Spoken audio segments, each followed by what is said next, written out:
Have you ever gone down the rabbit hole of YouTube or some forum and then you come across like a $49 credit card and think to yourself, who on earth would spend money on a credit card when you can get the same thing or a similar thing for free? And then you would dig further and you come across something like the Amex Platinum, which costs $700, and think to yourself, who on earth, like, they have to be crazy to spend that kind of money every single year on a credit card like that. I definitely thought that way myself, and then it took a while for me to make the mindset shift, which is what I'm gonna explain to you guys today, why I have the American Express Personal Platinum card, the card I just talked about, and then I also had the American Express Business Platinum, which is $500, so $200 cheaper than the other one. So today I'm gonna run some numbers on why it might actually make sense to get like a high annual fee credit card like this, and why it's actually, contrary to popular belief,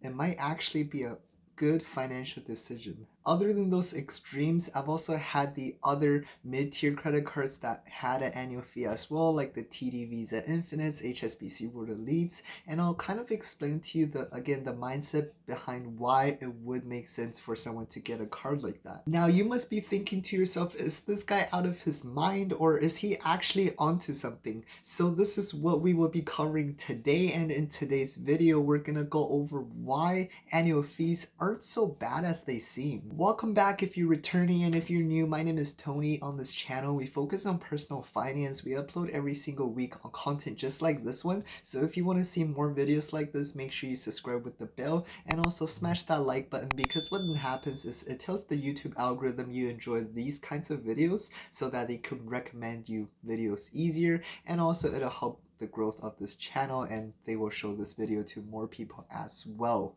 So with that being said, let's get back into the content.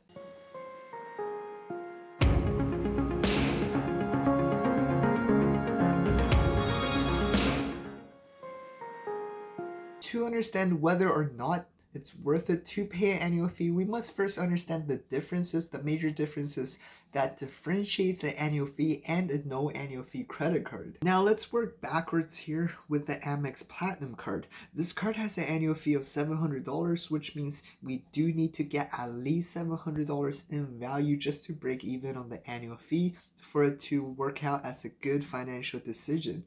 For starters, it comes with a $200 annual travel credit, which we can take off right away, dropping the annual fee that we actually pay to $500. Then we have the sign-up bonus, which at this current time compared to the historic highs is not very good, but it's at a okay 25,000 MR points, and the valuation of 25,000 MR points is roughly $500, which already pays for the first year's annual fee. But as mentioned before or earlier, the 25,000 points is not very good and it's super low, which brings us to the next point.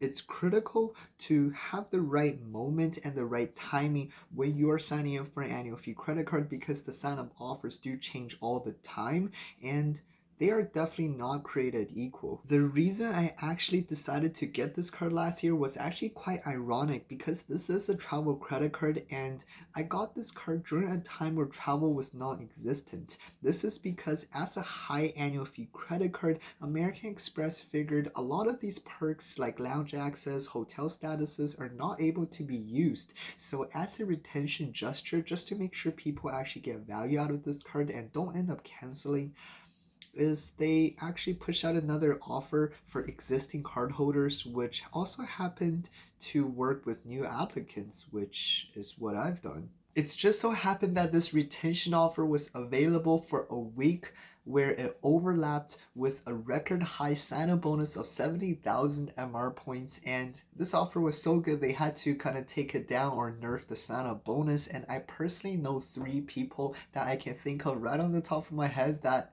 they wanted to apply for this because it was so good and they just didn't jump on it, so therefore the offer was just gone just like that. Now, from the evaluation from earlier, 70,000 MR points is valued at a rough estimate of $1,400 plus the $200 travel credit. I'm already ahead by $900.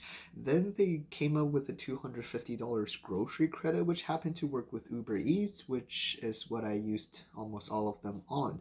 It's literally a $250 gift card with Uber Eats just to make things simple. That's not accounting the offer at the time where for 3 months the earning ratios on these cards are doubled, meaning the usual 6% return on dining, 4% on travel, and 2% on everything else becomes 12, 8, and 4, and that's extremely broken, and it's unlike anything we've seen before. Just as you think it cannot get better, this year they came up with another $200 grocery/Uber credit for a total of $1,350 in monetary value alone, and then there's the other perks and benefits that cannot even be measured. And that's not even accounting the harder to use credits, for example, the $270 with FedEx, which they don't sell any physical products here in Canada as far as I know, so you might literally need to mail something out, which I understand not a lot of people use FedEx to mail stuff, so that's something that I'm not even including on here. And just to conclude here, we've already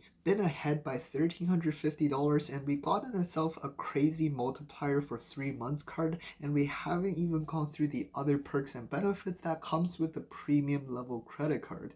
This card is one of the best, if not the best, for lounge access in Canada and also all over the world, because it gets you unlimited lounge access with this card for Amex and partner lounges, as well as a priority pass membership, which comes with unlimited lounge access plus one guest for no charge. This combo covers the most major lounges across the world, and it's hard to put a monetary value on this, but for this perk, here's a screenshot of how much the priority pass would cost alone if you were to get a priority pass. And by the way, that package doesn't even come with guest access. Another huge perk is hotel statuses, and again, it's really hard to put a monetary value on this, and on the surface it's just the major hotel chains, but then there are ways to actually status match into other programs, and the list just goes on. That's a whole different video. I've actually made a video on this before, so I'll link that down in the description and also above as well for you guys. Without getting too much into details, with a premium level credit card, not just this one, but generally speaking, premium level credit cards comes with really good insurance, whether it's travel or other insurances that is just not covered by a free credit card. So now that is a pretty extreme example, and I do consider myself very fortunate to have applied for this card at the right time. And this year, like if I were to cancel it right now before the second year's annual fee hit, I would have probably received about $2,000 in value. That's plus the annual fee that was charged to me, which is a huge win in my book.